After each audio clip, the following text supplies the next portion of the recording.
আপনি আল্লাহর কাছে কিছু চাইলেন, তখন আল্লাহ বলে দিব। আল্লাহ কি বলে? তিনি দিব না বলতে জানেন না, তিনি সবসময় কি বলে? দিব।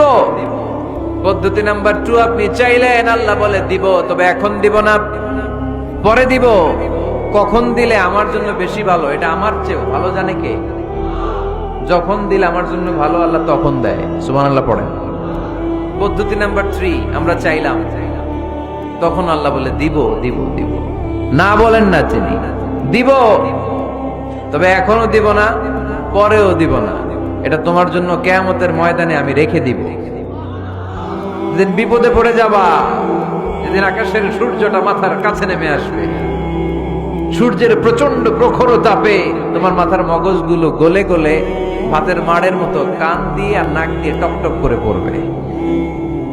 তৃষ্ণায় ক্ষুধায় পেরেশানিতে জিহ্বাটা বের হয়ে কুকুরের মতো নাভি স্থল পর্যন্ত ঝুলতে থাকবে।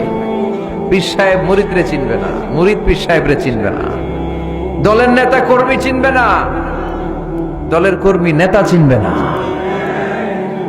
মা তার মেয়েকে চিনবে না, বাবা তার ছেলেকে চিনবে না, বন্ধু তার বন্ধুকে চিনবে না। ওই কঠিন দিন আমি তোমার এই দোয়ার বদৌলতে বাঁচায় দেব। আল্লাহু আকবার।